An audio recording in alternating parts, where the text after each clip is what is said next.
this report from Lampedusa. The Italian Coast Guard say they've now recovered well over 100 bodies from the stricken vessel, which was carrying migrants. But officials tell us there may be as many as 200 more people whose bodies remain trapped in the wreckage, now lying 47 metres beneath the Mediterranean Sea. So it's clearly become one of the worst disasters involving migrants in recent years. The UN says 155 people on board the boat, which capsized and caught fire on Thursday, have been rescued, most of them from the countries of Eritrea and Somalia. The captain of the boat is among the survivors. He's said to be a 35-year-old man from Tunisia and is now under arrest. The others, some of them, are being treated at hospital. The others have been taken to a detention facility on the island to be processed. In the meantime, it is a day of mourning on this island and elsewhere as Italy marks what has been a terrible tragedy. Matthew Chance, CNN, Lampedusa.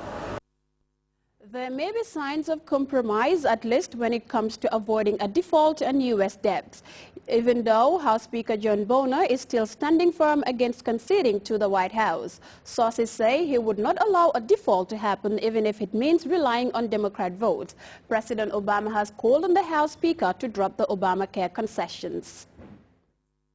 Down and the debt ceiling is creeping up upon us, but I will tell you that House Speaker John Boehner, while he's still standing firm against really conceding to the White House, still demanding those concessions regarding Obamacare when it comes to the shutdown, an indication that he may have more flexibility on the debt ceiling. With the government partially shut down and the United States careening towards defaulting on its debts in mid-October, House Speaker John Boehner made a key admission about the debt ceiling. A Republican who spoke to CNN after a private meeting with House GOP members said Boehner informed them he will not allow a default to happen, even if it means relying on votes from Democrats. Do you have a second? I'm all wired up here. In a city that lives for an open mic moment to pull back the curtain, I just did CNN. I just go over and over again. We're willing to compromise. We're willing to negotiate. Senate Republican leader Mitch McConnell and fellow Kentucky Senator Rand Paul delivered. I don't think they poll tested we won't negotiate. I think it's awful for them to say that over and over again. Yeah, I do too. And I just came back from the 2-hour meeting with them. And that was basically the same view privately as it was publicly. I think if we keep saying we wanted to defund it, we fought for that, but now we're willing to compromise on this, I think they can.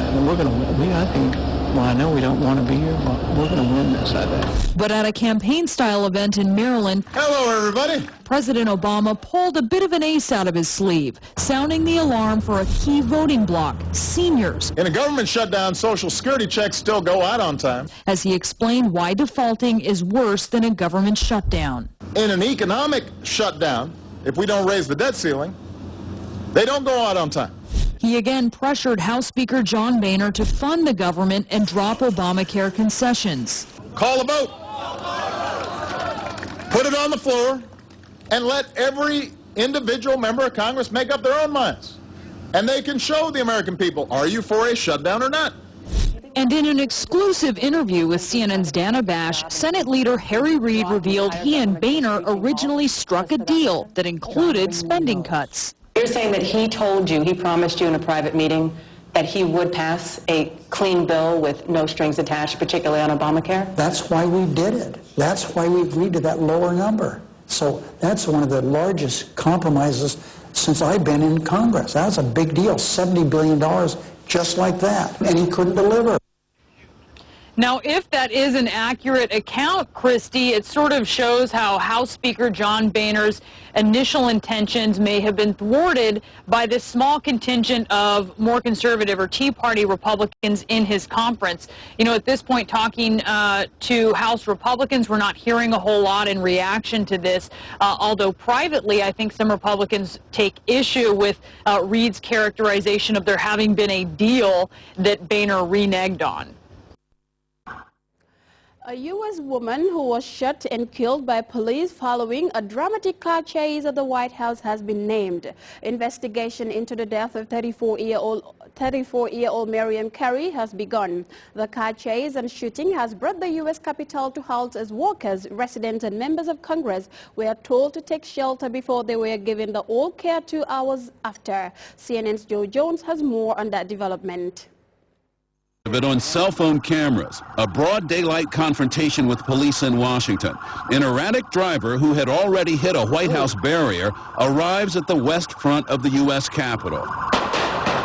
You can hear the shots fired as the driver, with multiple police cars in pursuit, hit speeds of up to 80 miles an hour before it all comes to an end on the Capitol's east side, with more shots fired about a block away from the Supreme Court. 2 officers are injured in the chase.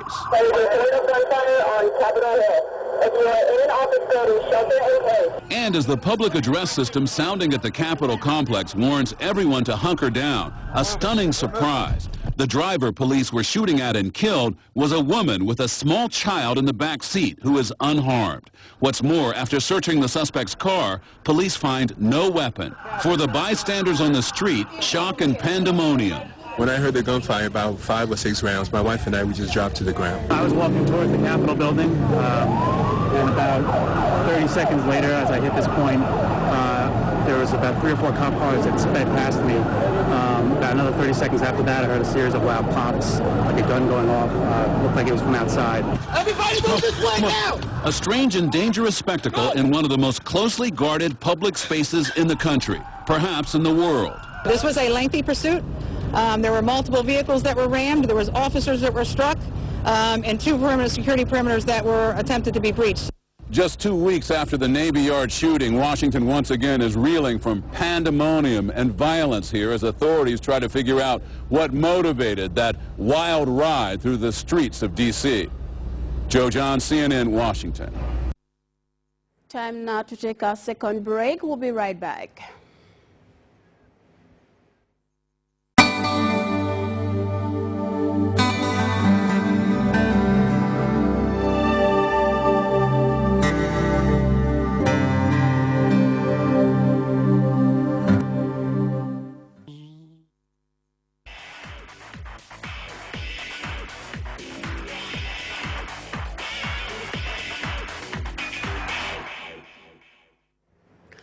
Welcome back. The president of the Gambia Football Federation has returned from Zurich, Switzerland, where he met Sepp Blatter, the president of FIFA. The 2 soccer chiefs discussed many issues revolving around football development in the Gambia. During their meeting, FIFA promised to build a new artificial turf for the Gambia. This was revealed by the GFF Supremo during a press briefing with journalists shortly after returning. Yes, I've been to Zurich, to the home of football, to personally have a meeting with the president of the world's football governing body, my colleague Joseph Sepp Blatter, and members of his team, his general secretary, and the heads of departments. This is very critical for us. When we were invited, we responded to the invitation because it is critical to go on and discuss the way forward for Gambian football. We requested for it, they granted it, they also invited us. It's both ways. And generally the visit, I am happy to report that was a very successful and worth time investing visit. It was a visit that actually set the pace for what we want to do in terms of football development in the Gambia. I bring you sincere and warm greetings from President Blatter and his team. We brought you some good news, and this good news has to do with our development aspirations in terms of football. Even before we put pen to paper, we are happy to report that President Blatter and team has agreed to give us another project in the form of an artificial turf, which we intend to locate in the provinces.